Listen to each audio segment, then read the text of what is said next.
We've got Michael with us now from Georgia. Michael says the fall in the garden and knowing good and evil. So it seems like a two-part discussion. Michael, do you care to elaborate? Yeah, so I've been deconstructed for a few years now, and I'm just trying to square this round peg I keep getting when I ask Christians about the fall in chapter 3. Basically, because whenever I ask, what caused the fall, and they said it was eating the fruit and becoming to the point where they know good and evil. So that fact of them knowing good and evil was what is the falling part. But in 3:22, the Lord said, see, the humans have become like one of us to know good and evil. So if the fall and being, quote, spiritually dead was knowing good and evil, then how also is there part of the God that's also, quote, spiritually dead because he also knows good and evil? It's a good question. My take on Genesis 3:22 was always that, God never made them to live forever. Like he didn't invent the humans thinking they would be immortal. The only thing keeping them alive for that time period would have been the tree of life, which is why in Genesis 3:22, it says that, hey, we got to get them out of here lest they reach out and eat from the tree of life and live forever. So I don't think that their sin actually made them mortal. I think they were always mortal. And I think Christians are reading that into the story. I think God knew they would die if they didn't have access to the tree of life. So when he says that they're going to die, it was because they didn't have access to the tree of life, which matches what we find in the rest of the ancient Near East. In fact, there's a direct parallel in the Gilgamesh epic where Gilgamesh finds Utnapishtim at the end of the world to try to figure out how he was able to get immortality. And it turns out he needs to dive into the sea of death and get a plant from the bottom of the sea of death, and the plant would give him immortal life. And he does it. He dives all the way in, barely makes it, gets back up, and is resting on the shore of the water, and a serpent comes by and steals the plant of immortality, and he never gets his immortality. So it seems to be that, like, if we're putting this in the proper context of the ancient Near East plus what it actually says, rather than interpreting it through a Christian lens, that they were always mortal and that they needed this tree of life to keep them alive. Does that make sense? Right, and I get that, and I've actually seen that parallelism in Norse paganism as well. But when I asked Christians, and I used to be one, I asked,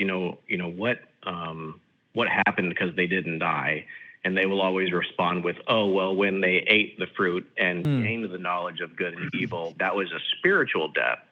And then I would say, well, in 22, it says that one of the gods has the knowledge of good and evil. So is that God also spiritually dead? And then they just give me that deer in the headlights look. Yeah, so that's a good point, because, like, okay, if they're saying that they became spiritually dead, they have to actually define what that means, right? What does it mean to be spiritually dead? And that's where, like, some of the Christian jargon it feels like it's effective when you're a Christian, but the minute you press on it, it falls apart. So you can say, oh, dead doesn't mean dead. It means spiritually dead. Okay, well, what the hell does it mean to be spiritually dead? Well, according to the New Testament, the idea of being spiritually dead theoretically would be the second death, right? It means that you're going to eventually go to the lake of fire. That's Revelation 21, verse 8. So according to the New Testament, the idea of the second death, the spiritual death, doesn't happen until after the judgment, which means they couldn't have been spiritually dead. Now, the second metaphorical way you could say is, well, spiritually dead just means that you're disconnected from the Father somehow, right? You're no longer in communion with the Father. You're spiritually dead. And you can kind of go that route, but it's clear that they weren't disconnected from Yahweh. They were still talking to Yahweh. And in fact, their descendants were still talking to Yahweh.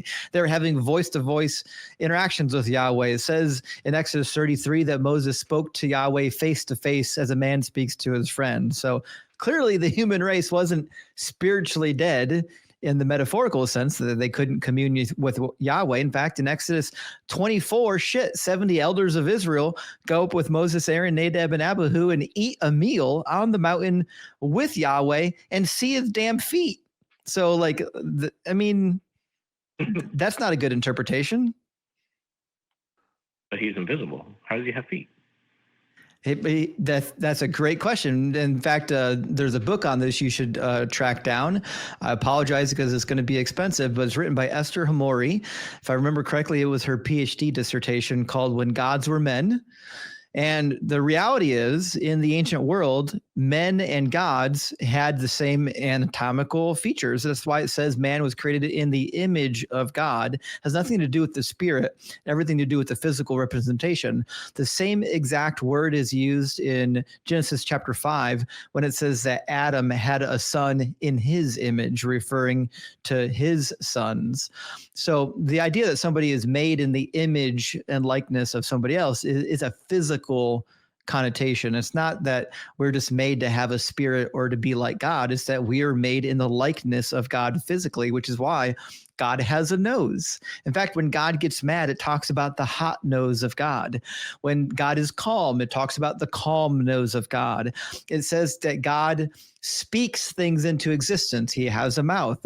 God put his hand over Moses to protect him when he went by because he's got hands. Ezekiel chapter 1, chapter 10, we see the throne room of God and his feet. Same with Exodus chapter 24. God has a body over and over again every time we hear about it. He has ears.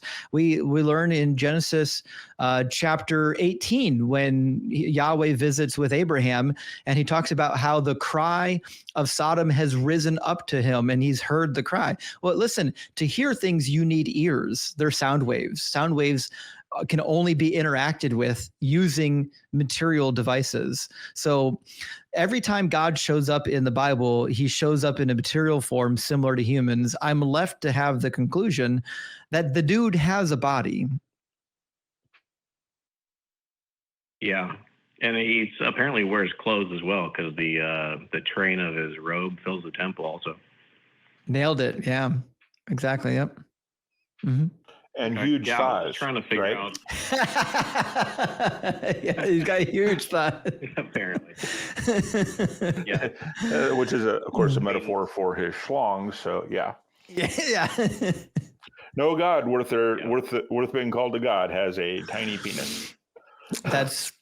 You're not wrong. There's a couple of ancient Babylonians from the Babylonian 1 period, not from the Neo-Babylonian period, that talk about the male member of Marduk and some of the other gods. They were pretty braggadocious about it because, I mean, if you ever needed proof that these ancient texts were just written by men, look at how they brag about their strength and their members and their obsession with female virginity. These are all just old texts written by old men. Yeah, it makes sense. Yeah, I mean, that was just one of the things that I was trying to figure out from Genesis among the plethora of other issues you can pull out of it. Mm-hmm. But yeah, I know I've brought up some of it in your deconstruction deep thoughts, but yeah. Well, Michael, thanks for stopping in. We appreciate the question. We're going to grab our last couple super chats and then head over to the after party. Yes, sir. Thanks, guys. Have a good one. Have a great one.